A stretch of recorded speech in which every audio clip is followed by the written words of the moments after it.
There are many people who want to avoid a very obvious truth. Many people who understand that the establishment is trying to cull us, that the establishment is trying to kill off huge swaths of humanity. Ivermectin is a depopulation agent being used against undesirables such as you and me, as well as billions of people in so-called third world countries, such as in Africa and in Central America. Now, many people don't want to admit this. Many people have been fooled and tricked into taking it themselves and recommending it to their friends and family. Yet many of these people are smart enough to know that there is a culling operation going on. There's a depopulation agenda going on. Many of these people have heard of the Kissinger Report to keep the world's population capped at 8 billion people. Many people are aware of the vast psychological operations and the huge number of PSYOP officers online trying to manipulate you into making foolish decisions. So I don't understand, why is there such a disconnect when it comes to one of the most obvious ways that we're being culled? And that is with terrible medical advice telling people to take an obvious depopulation agent. And I have study after study after study showing that it tanks the fertility of animals who take the drug. And that it's actually a cockroach poison. It's an animal poison. It kills animals at sufficient doses. But today what I want to focus on is the anti-fertility effects of ivermectin and the very similar abamectin. I've been yelling about this for months and months and months, probably multiple years now. The ultimate guide to understanding how ivermectin is the pinnacle of depopulation agents being used to cull truthers, conservatives, and poor people across the world. This is one of the highest tech depopulation agents on the market. It's subsidized out the wazoo. Merck sends it by the billions of doses to poor people around the world. It's sold super cheap on Amazon so that people can make the foolish decision of having a neutering agent sent to their doorstep to sterilize themselves, thinking that they're so smart. So we have a number of studies that show both decimated female fertility in animals and male fertility in animals. So we have a number of studies here. I want to start with this one. This is probably the most horrific study about ivermectin affecting female fertility in a hugely negative way. This is a rabbit study called Adverse Effects of Repeated Doses of Ivermectin, Alone or with Combination of Vitamin C, on Reproductive Systems of Female Rabbits, by Jawad et al. And I have these all linked up in the description down below. Researchers gave animals ivermectin and or vitamin C and measured how many offspring they beget. Here's a key quote from the paper. The results of fertility study revealed adverse effect of ivermectin therapy on fertility and blocking of the pregnancy in all treated groups except the fifth group, which administered vitamin C only as compared with control group. In conclusion, ivermectin has adverse effects on reproductive efficacy on female rabbits. Here we can see this in chart format. You can see the control group had 5 successful pregnancies, both in the first mating and the second mating attempt. When they added some vitamin C, that went up to 6 pregnancies in both the first and the second mating attempts. However, we see a huge drop-off when ivermectin is in the mix, both in terms of the number of pregnant female rabbits and the number of offspring they beget, especially in the first mating attempt, but also significantly down in the second mating attempt, 1 month later. And we'll show you the aggregate numbers in a second. But we can see 0 successful pregnancies. Of course, that means 0 offspring at all doses of ivermectin for the first mating attempt. That is horrific. A precipitous drop-off, plummeting to 0 when ivermectin is in the mix. This is why they're pushing it on us. I don't know how to make this any more clear. In the second mating attempt, only in the smallest dose of ivermectin, 0.5 milligrams per kilogram, were there any pregnancies. There was 1 pregnancy in the 0.5 milligrams per kilogram group of ivermectin in the second mating attempt, and 2 at that same dose plus 50 milligrams per kilogram vitamin C. So in the 0.5 milligrams per kilogram ivermectin group, the first mating attempt, 0 pregnancies. In the second mating attempt, just 1 pregnancy. when 50 milligrams per kilogram vitamin C was added to the same dose, 0.5 milligrams per kilogram ivermectin. Still, in the first mating attempt, 0 pregnancies. In the second mating attempt, 2 pregnancies. So as I mentioned, 0 offspring in all of the first mating attempts when ivermectin is in the mix. This only slightly recovered at the smallest dose of ivermectin, whereby there were 3 offspring in the second mating attempt and 6 offspring when they added vitamin C to the mix. Now keep in mind that the FLCCC, in addition to recommending regular, recurring, prophylactic doses of ivermectin, they told people when they tested positive to start treating it early and fast. 0.4 to 0.6 milligrams per kilogram per day for 5 days. So keep that in mind, the mega doses that they were pushing. Also, they weren't telling people side effects. These ivermectin shills making the rounds on alternative poison cult media channels were not telling people the side effects, and they were telling people you won't die if you take this. They were telling people it was a miracle cure. And the problem with that, of course, is that people will buy it off Amazon and take way more than even these absurd megadoses that they were recommending on their website. Or people will look at the megadoses being recommended on the website and say, oh, let's take even more. That's probably a good idea. And that was over 5 days, back to back to back. 0.4 to 0.6 milligrams per kilogram per day for 5 days. In addition to telling people the absurdity that is to take clastogenic, fertility-destroying ivermectin to prevent damage from vax shedding from their loved ones and their coworkers and the general public. Then they were telling people, hey, the spike protein. You've got to detox from the spike protein. Take more ivermectin. Take these PGP inhibitors that enhance ivermectin's toxicity and the negative effects such as the fertility impairment. This is sick. Now, if we look at the aggregate data, we see that there's a 100% drop-off in the pregnancy rate for the first mating attempt, and it's still down 91% for the second mating attempt. And also keep in mind this is dose-dependent. So the more ivermectin, the more screwed people are. And then as far as the number of offspring, also down 100% in the first mating attempt and down 92% in the second mating attempt. And obviously the conclusion here, ivermectin has adverse effects on reproductive efficacy on female rabbits. Next, we have a rat study having to do with the closely related Abamectin.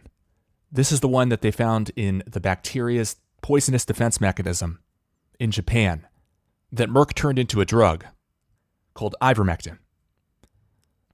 So very closely related. The study is called Abamectin-Induced Biochemical and Histopathological Changes in the Albino Rat. This is by Abd El-Hadi and Abu Al-Gar. So in this next study, we're going to look at how there were fewer offspring when they dosed male rats with Abamectin, which is very closely related to ivermectin. So the last study was looking at female-dosed rabbits and showing a huge drop-off in female fertility. In this study, we're seeing a huge drop-off in male fertility. Imagine if you combine the two. The study is called Abamectin-Induced Biochemical and Histopathological Changes in the Albino Rat by Abd El-Hadi and Abu El-Gar. They found, quote, fertility was also significantly reduced in male rats ingesting abamectin in group T2. The number of offspring was significantly reduced. And they also found a number of other things that are concerning, such as histopathological changes were more intense in male rats from group T2 than those from group T1. And look at this huge drop-off in the number of offspring. Down 34% after 30-day exposure. They dosed them every week. And after 210 days of exposure, down 68% mean number of offspring. And we also see a big drop-off in the mean offspring weights, down 32%. Here's another study which looks at the effects of abamectin pesticide on male rats. The study was called Assessment of Anti-Fertility Activities of Abamectin Pesticide in Male Rats by El Batia and Das. Quote, the number of viable fetuses was significantly reduced in females mated with males that ingested abamectin at 1.87 or 2.13 milligrams per animal per day. significant increases in the total number of resorptions. But something that really needs to be accounted for is PGP, P-glycoprotein. I've talked about this extensively, but this changes the whole calculus of ivermectin toxicity. If people are taking K2, if people are taking quercetin, which a bunch of these shills push as well, or if people are smoking weed, aka cannabinoids, THC, CBD, if people are eating hot peppers, I believe also retinol, another toxic so-called vitamin, this will all increase the absorption of ivermectin. If people are drinking grapefruit juice, this will increase the absorption of ivermectin, causing similar effects as to if you had taken larger doses of ivermectin without these toxicity enhancers called PGP inhibitors. There are also genetic variables here, whereby some people have much less PGP protection by default. This is what concerns me so much, is the binary weapon aspect of all this. So many people are eating hot peppers. So many people are doing cannabinoids. So many people are taking K2, quercetin, etc., etc. Now let's look at the assessment of abamectin anti-fertility effects in male rats. This study is called Assessment of Anti-Fertility Activities of Abamectin Pesticide in Male Rats by Elbatia and Das. Quote, the number of viable fetuses was significantly reduced in females mated with males that ingested abamectin at 1.87 or 2.13 milligrams per animal per day. And this also reminds me, they were really trying to push inbreeding between the people who didn't take the vaccine but instead opted for the ivermectin, which is classic negative eugenics. And I'm very much against that. And I think it's very concerning that they were telling all these so-called undesirables, such as you and me, to take all these binary weapons, such as PGP inhibitors and ivermectin. And they were telling people, don't mate with the vaccinated. But what does that actually mean? Oh, well, just mate with yourselves while you die off, while you get cold. I mean, just study the history of eugenics, folks. So this is one of the most concerning findings in the study. Quote, significant increases in the total number of resorptions. That's not a good thing. And the number of females with resorptions were observed in females mated with the exposed males at all three concentrations. Testicular sperm counts and daily sperm production were significantly decreased in exposed males. And here you can see these horrific findings in table format. They have the control group here, tap water, 18 out of 18 pregnant females, 100%. For the 1.19 milligrams per animal per day abamectin, this goes down to 60% successful pregnancy rate. Then when they increase it to 1.87 milligrams per animal per day, down to 58.3%. And here you can see this in chart format. And while there's a little bit of a boost from 1.87 to 2.13 milligrams per day abamectin, you can see when it comes time to count how many fetuses come out that are viable, you can see by this measurement, it's actually still worse. The number of viable fetuses versus abamectin dose, you can see for 1.19 milligrams per day, it's down 15.6%. For 1.87 milligrams per day, down 21.3% versus the control. And then for 2.13, the number of viable fetuses down 27.7%.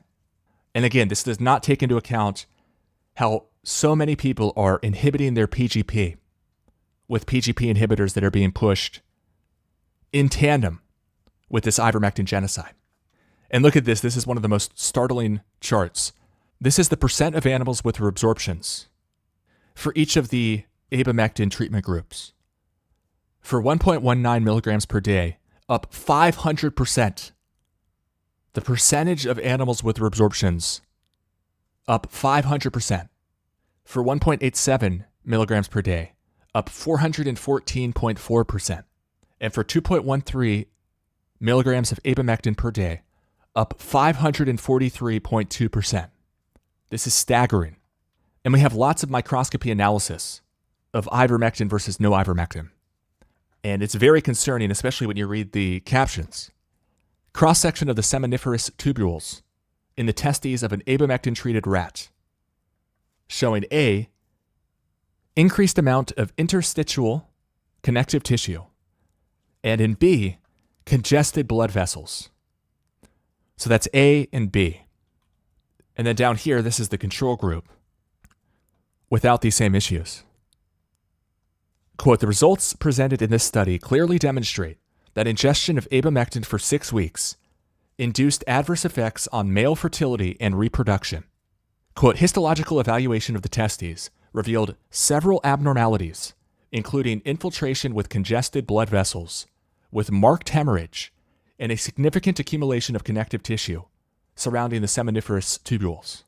These results strongly suggest the adverse effects of abamectin pesticide on male rat fertility. The pregnancy rate and the number of viable fetuses were significantly reduced in females impregnated by abamectin-exposed males. Similar studies have indicated a strong link between male infertility and exposure to more than 50 pesticides, including abamectin.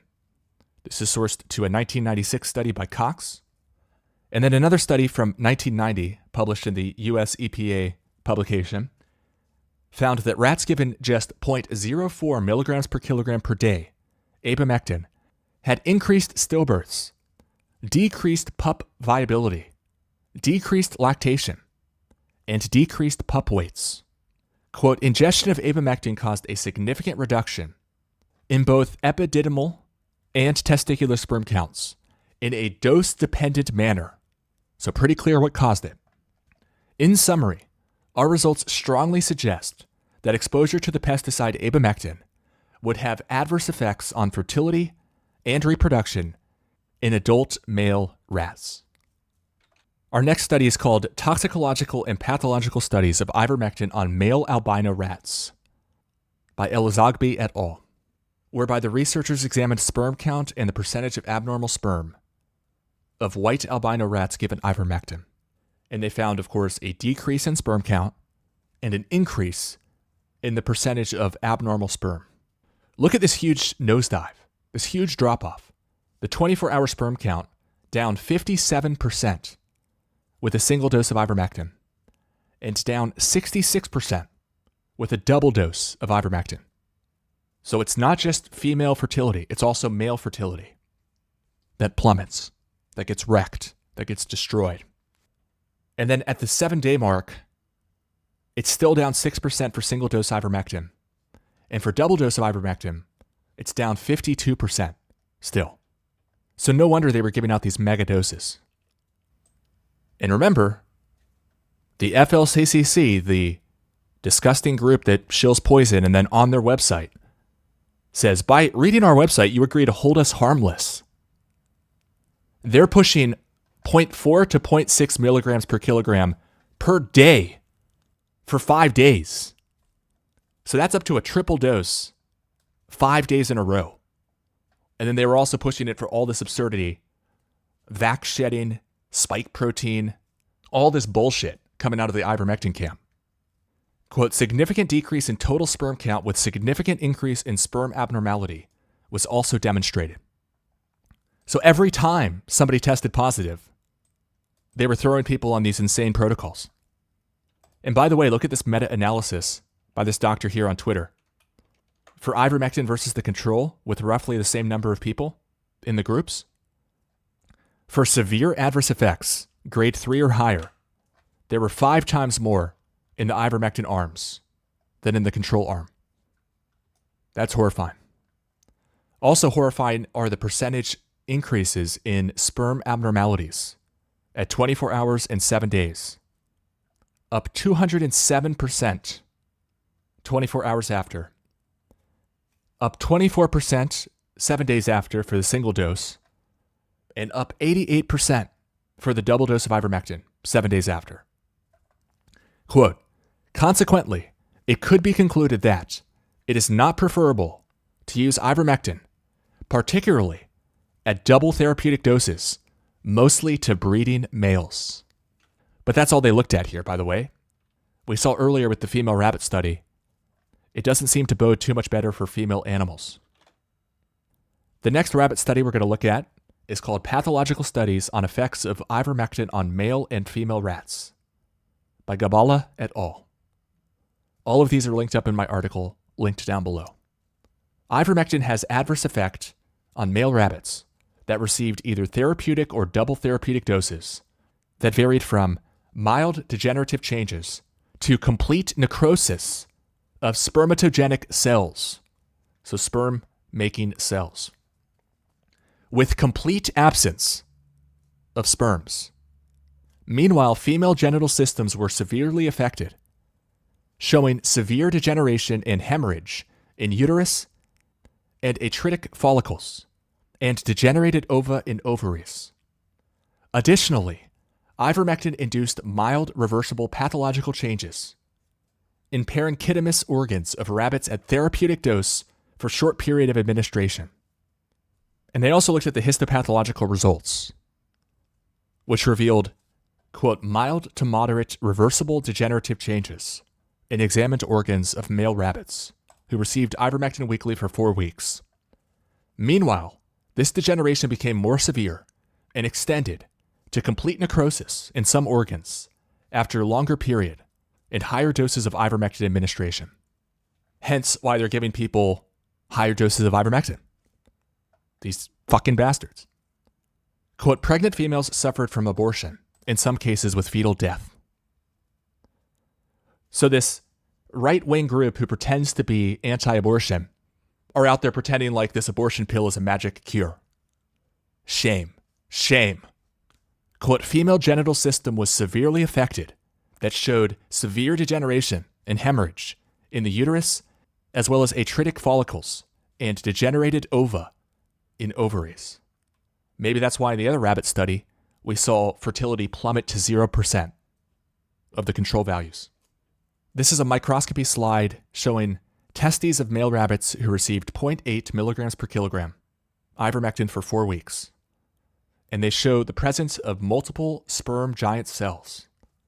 In figure 2 on the right, testes of male rabbit who received 0.4 milligrams per kilogram body weight for 8 weeks, showing vacuolation in the cytoplasm of spermatogenic cells with picotic nucleus.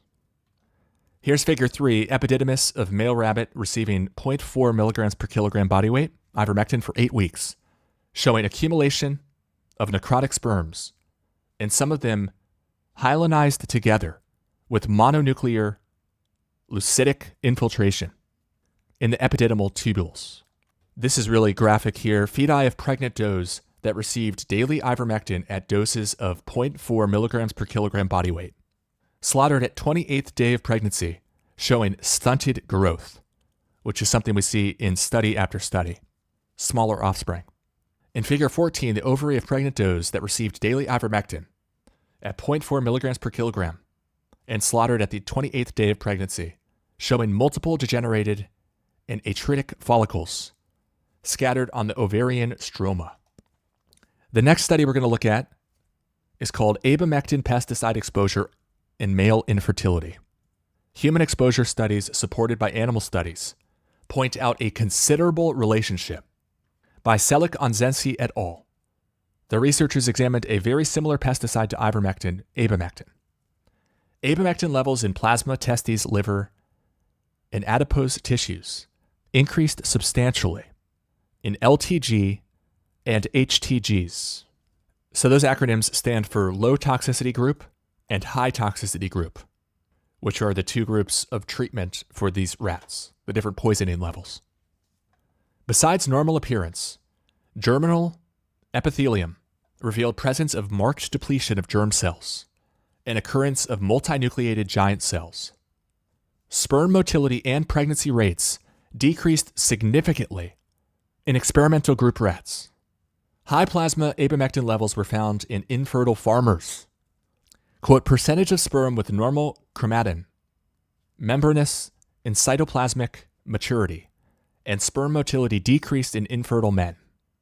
Quote, abamectin exists at high concentrations in testes of male rats, and decreased pregnancy rates indicate a relationship between abamectin and male infertility.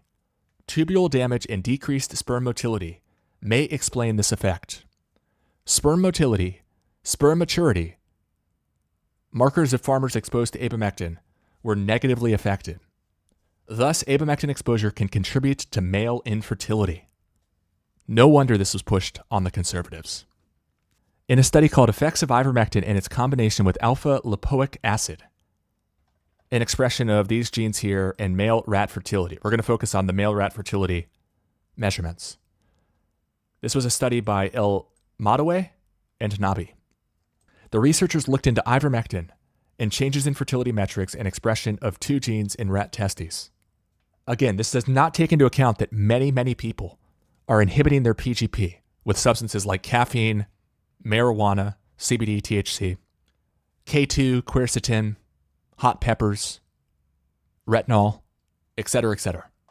So there's a 22% drop-off of testosterone, a 42% drop-off of sperm count when ivermectin is introduced, a 25% drop-off in sperm motility, and a 65% increase in sperm abnormalities. There's an interesting measurement which takes into account the sperm count times the sperm motility, which gives an idea of how many viable sperm there are. And we see a massive drop-off, 56.5% less in terms of the motile count. Quote, low level of intratesticular testosterone may lead to detachment of germ cells in seminiferous epithelium and initiate germ cell apoptosis and subsequent male infertility. That's citing a study from 1998 from Blanco Rodriguez and Martinez Garcia. From the sperm count and sperm motility measurements, we can approximate the drop of total motility. That's what we just talked about, down 56.5%. They also have more microscopy. Here's a picture of a control animal. Then once ivermectin is thrown in, you can just see the degeneration. Quote, where C, seminiferous tubules, so it's talking about right here on the left, C, for ivermectin group, showing severe evacuation of germinal epithelium, degeneration with an absence of spermatoza, that's what the arrows are pointing at, and interstitial edema, that's the arrowhead right here, and D, that's on the right here for ivermectin, showing disorganized seminiferous tubules with severe evacuation of germinal epithelium and degeneration arrows with interstitial edema, shown by the arrows and the arrowhead respectively. We also have this study which shows that ivermectin makes female rats engage in less sexual behavior. The study is called Ivermectin Reduces Sexual Behavior in Female Rats by Moreira, Bernardi, and Spinoza. Researchers found a stark decline in female sexual behavior in rats after dosing them with ivermectin. So on the left, these four charts on the left have to do with sexual behavior induced by estradiol valerate, which is a synthetic form of estradiol, which is a hormone, a type of estrogen. And so behavior induced by estradiol valerate refers to the actions or reactions exhibited by an animal, in this case, female rats, after being treated with estradiol valerate. This hormone can induce estrous, aka reproductive behaviors, affecting sexual activity. And then on the right, these four charts look at behavior induced by inestrus, which is more of a cyclical thing, the estrus phase of the reproductive cycle. So what we can see here are big drop-offs in sexual behavior, probably because they've been poisoned and are dealing and coping with the toxicity. But you can see dose-dependent drop-offs, lordosis quotient, lordosis intensity, exaggerated lordosis, and female-presenting lordosis. Lordosis is a mating posture in many female mammals where the back is arched downward to facilitate copulation. Lordosis quotient is a measure used in studies to quantify the frequency of lordosis behavior in response to a male's advances. It is typically calculated as the number of lordosis responses divided by the number of male mounting attempts. Lordosis intensity refers to the degree or strength of the lordosis posture during each occurrence, measured by the angle of spinal curvature or the overall robustness of the posture. Exaggerated lordosis is a term that describes an unusually pronounced or extreme lordosis posture, which might be indicative of a heightened sexual receptivity or a specific reaction to hormonal treatments like estradiol. Next, we have this horrific study where dosed Nigerian men saw a plummeting total motile count, which again takes into account the number of sperm in total and the percentage of them that are moving. This is a study called Effects of Ivermectin Therapy on the Sperm Functions of Nigerian Onchocerciasis Patients. We observed significant reduction in the sperm counts and sperm motility of the patients tested. On the morphology, there was significant increase in the number of abnormal sperm cells. This took the form of 2 heads, double tails, white sperm, as in albino, and extraordinarily large heads. It is suspected that the above alterations in the already determined parameters of the patient's sperm cells could only have occurred as a result of their treatment with ivermectin. And also keep in mind the doses that people were pushing recently on conservatives dwarf the amounts that were being given to Africans for so-called onchocerciasis. Quote, there was a significant drop in the sperm counts of the patients after their treatment with ivermectin. And we can see this in the scatter plot here. So pre-ivermectin is on the x-axis, post-ivermectin is on the y-axis. Anything below that line is bad. That indicates a drop-off in the sperm count. But this isn't actually the worst part. In most of these studies, we see a moderate drop-off in the sperm count. I mean, this is pretty bad. But what's especially bad is the percentage of sperm that are moving goes down tons. So there's just a bunch of dead sperm or hardly moving sperm. Here's a chart of all the individual data points. The blue is pre-ivermectin, the red is post-ivermectin. But this is where it gets really ugly, really scary. Sperm motility drop-off. Quote, there was a significant drop in the sperm counts of patients after their treatment with ivermectin. There was also a significant reduction in the motility of the cells after their treatment with ivermectin. So sperm motility is the percentage of sperm that can swim normally forward, which of course is a requisite for a sperm to successfully fertilize an egg. So again, here's a scatter plot. Now we can see the horrific effects of ivermectin on the percentage of moving sperm. This is horrific. All these points down below the line, except for one on the line and one a little bit over the line. This indicates a huge wrecking of male fertility. And here's the chart. Pre and post ivermectin, blue and red respectively, sperm motility for each of the patients studied. Now keep in mind, we talked about how there are differences in genetic PGP protection. Africans average much higher PGP protection than white Europeans. And again, study after study shows us this percentage of abnormal sperm spiking, massively increasing after ivermectin. And we see that again in this study. All these points in red here above the line, except for this one point down below, showing patients having much more abnormal sperm after their ivermectin treatment. And then again on the patient basis here. And then if we multiply the number of sperm in the sample times the percentage that were swimming properly, we can estimate something akin to a total motile count. And we can see the massive drop-off here. Here's a study where they exposed rosy barb fish sperm to ivermectin. And we see a dose-dependent decimation of what percentage of the sperm are swimming. So this has been confirmed in a number of different ways. Quote, this indicates that the toxicity of abamectin to rosy barb sperm is both dose-dependent and exposure time dependent. So it really seems like ivermectin kills life, right? It's a toxic bacteria defense mechanism. Here's another study looking at mice called The Effect of Ivermectin on Male Fertility and Its Interaction with P-glycoprotein Inhibitor. In this case, verapamil in rats. And I believe verapamil is also a CYP3A4 inhibitor, which is the enzyme that breaks down ivermectin.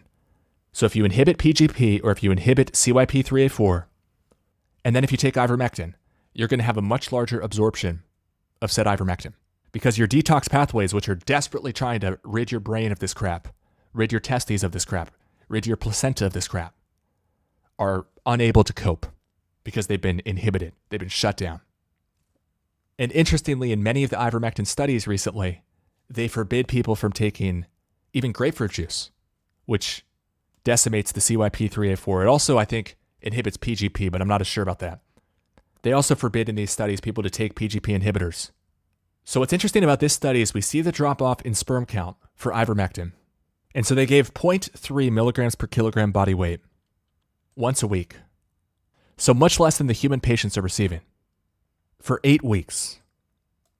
And then interestingly, they had this other group here, which actually, for the first time in all the studies we've seen, accounts for this PGP protection, which is going to prevent the ivermectin from wreaking havoc unless it's inhibited chemically, which is why I think they're pushing all these PGP inhibitors on the people they're trying to depopulate, the undesirables.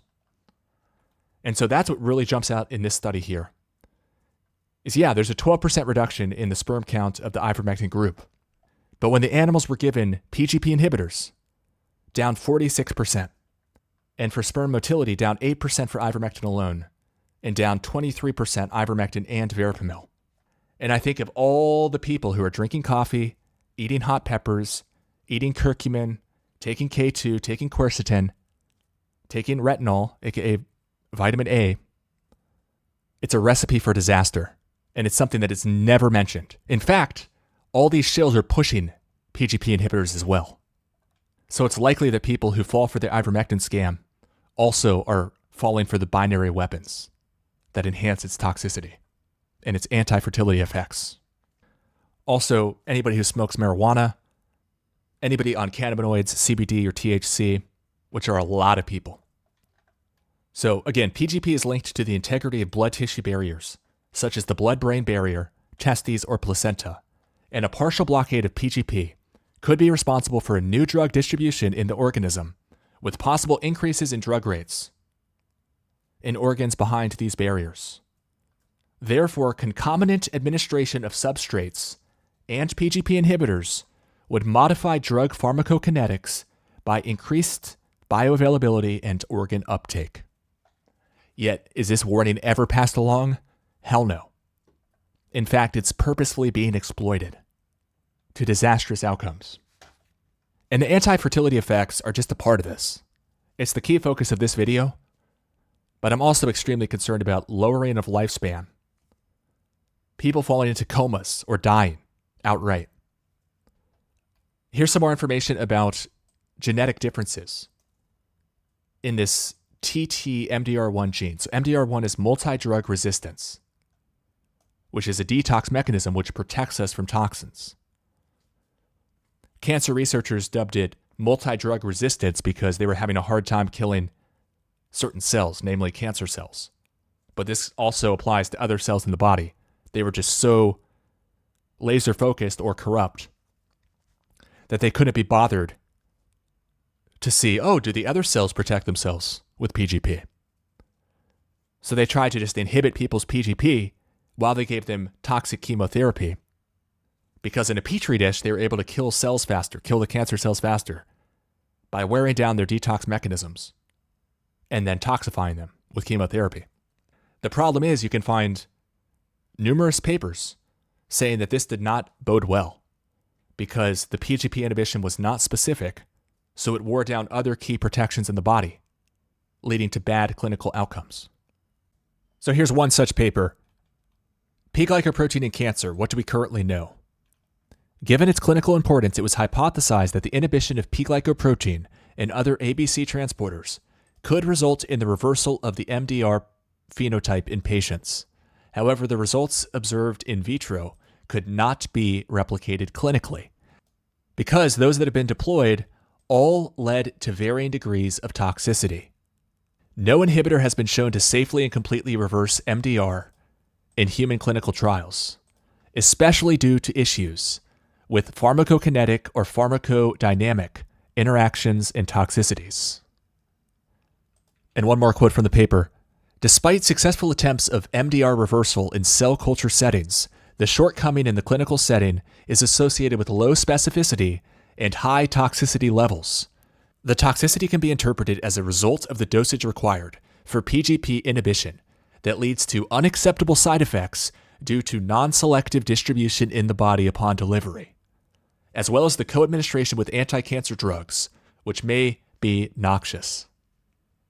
So they had to regroup and say, okay, maybe we can focus the PGP inhibitors on a certain part of the body, as in trying to target the tumor directly. So what does that tell us? I think it tells us a lot.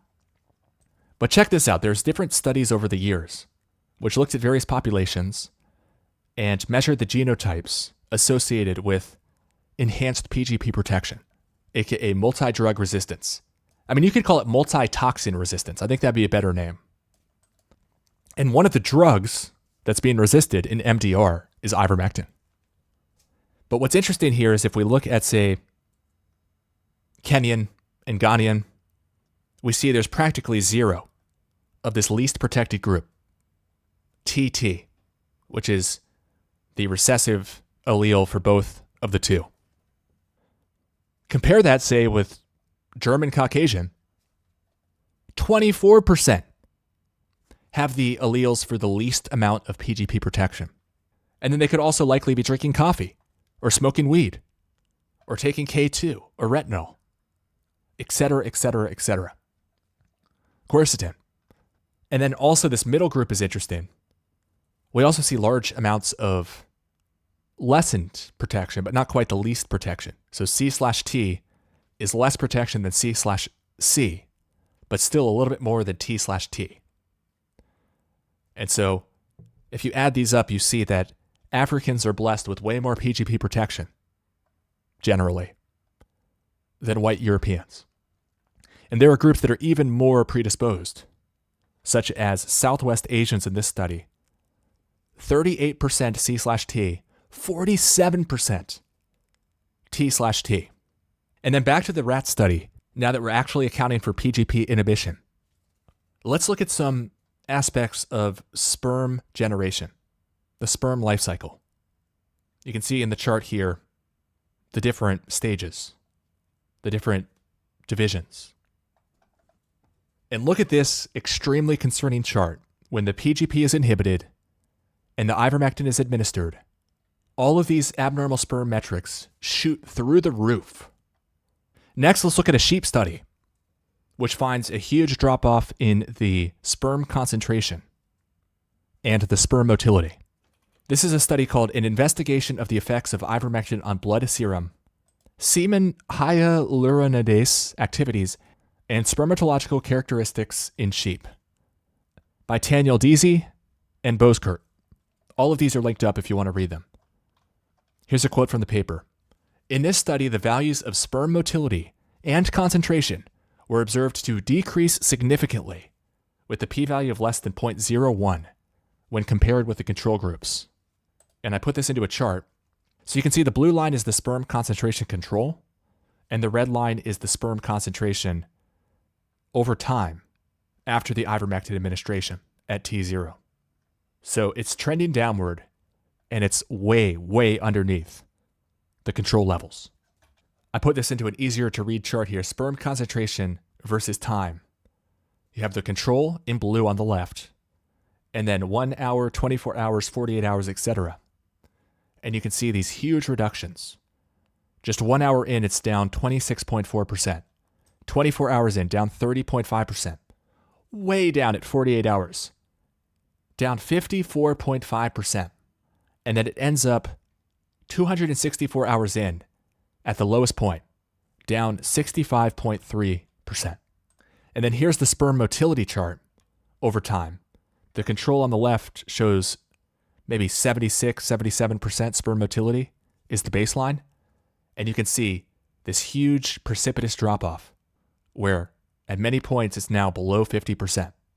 And of course, I think one of the biggest smoking guns is that they ship, just like they shipped DDT, they ship ivermectin in huge, massive quantities for free to some of the countries that have been most targeted by genocidal maniacs for depopulation because they have large populations that are rapidly growing. So Merck, a well-hated company, decided that, hey, rather than diagnose and treat individual members like a good doctor would do, let's just make a decision to initiate annual treatment with ivermectin based on performing a survey of the community to determine what proportion has palpable onchocercal nodules. Wink, wink. Yeah, I'm sure they're really doing that. So they can just decide at a community level, okay, you guys have to take this poison that decimates fertility. Look here. Once a threshold level of onchocerciasis is diagnosed in this manner, the entire community of eligible recipients is given annual therapy, annual mass treatment. And when you read into the history of ivermectin, it just becomes so obvious what's going on. Merck had to decide how to use this discovery. It first proposed selling ivermectin at a price based on market conditions. They were trying to get $3 for it. But the people who could benefit from this medicine were the least able to pay. Next, it tried to find third-party payers such as the US government and international organizations, but was unsuccessful, even though it offered to discount the price to $1. Abandoning the drug was unattractive both in terms of health benefits denied to suffering people in Africa and in terms of characteristics of Merck and its situation, its corporate culture, blah, blah, blah. And then Merck finally chose in 1987 to donate the drug to all who need it for as long as needed. And by the way, I found this document on the World Bank's website, the Mectin Donation Program, worldbank.org. They also put out really creepy propaganda about this. We need to finish the job.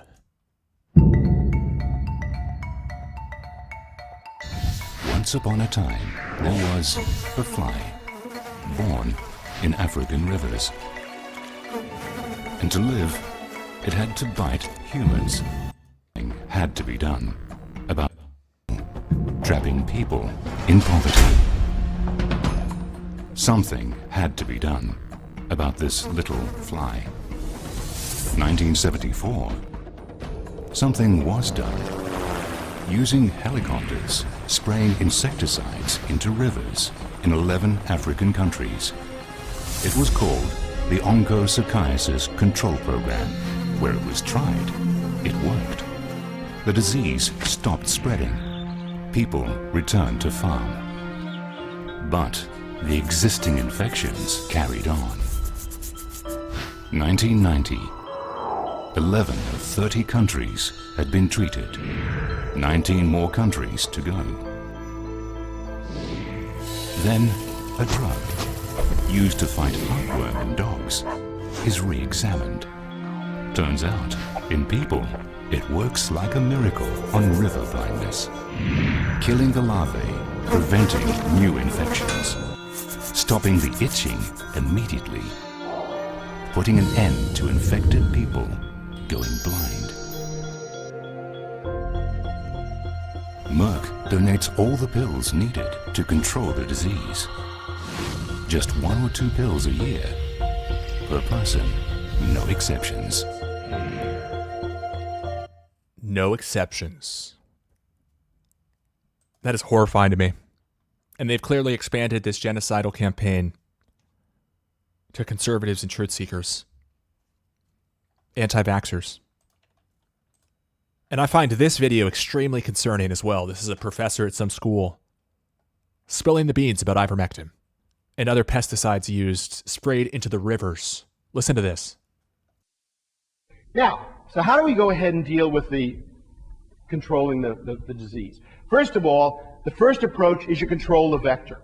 So the idea was if you could stop the transmission of the black flies to humans, over time, the human reservoir would decrease, people would die, and this is really sort of the same approach that was done with AIDS. Before you had drugs that can control AIDS, the idea you stop the transmission by stopping risky behaviors, and then gradually the reservoir would decrease. Then, of course, they developed the antiviral drugs.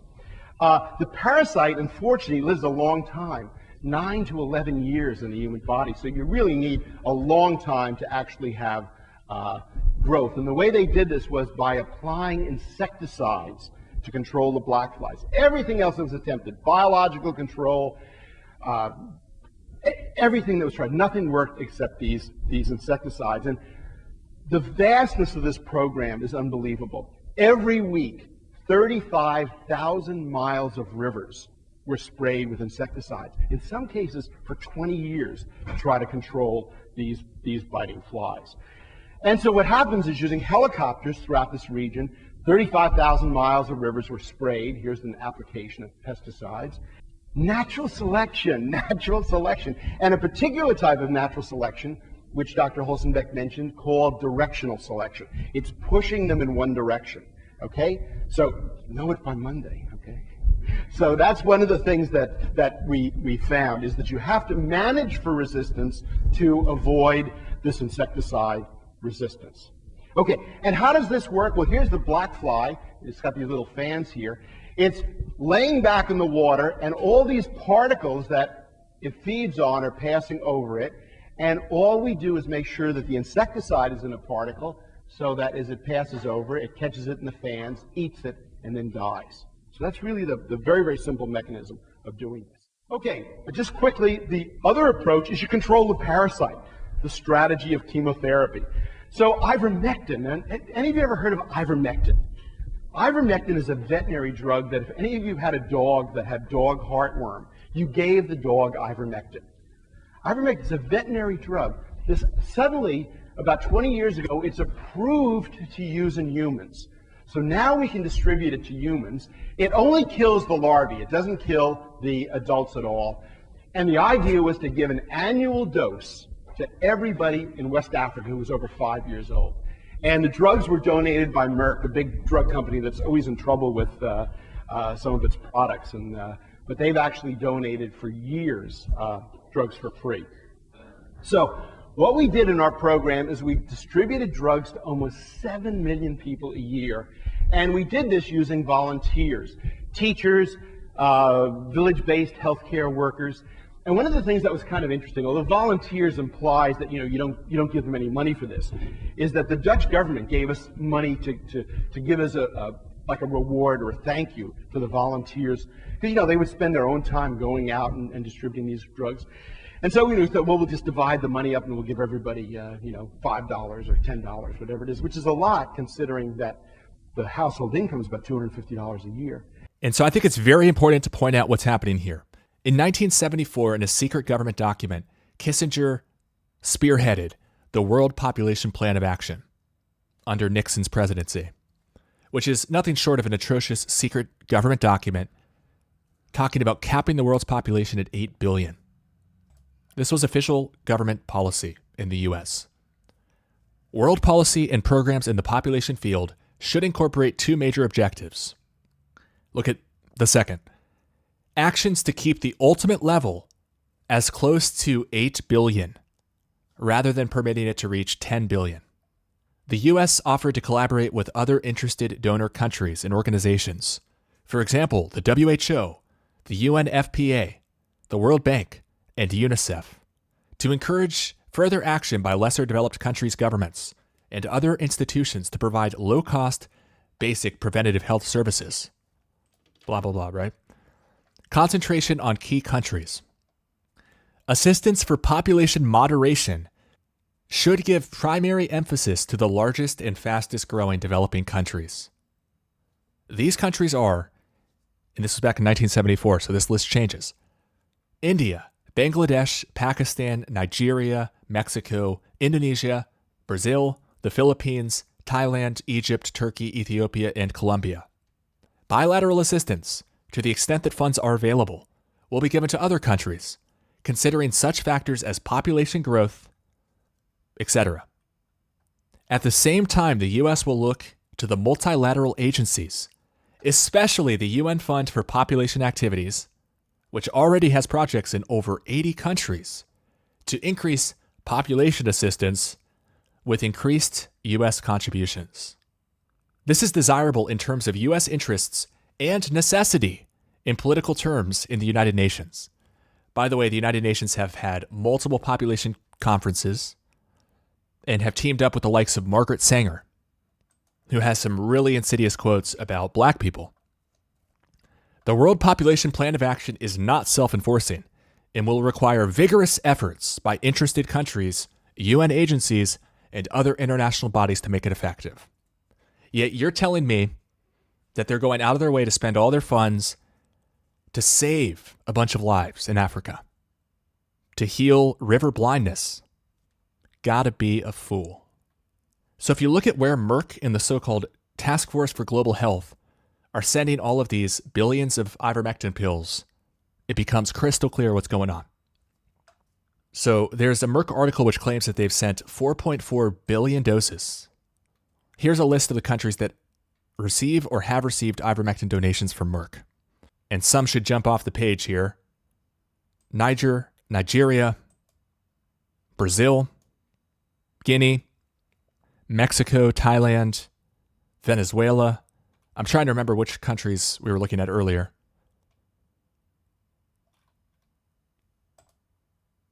Ethiopia, Colombia.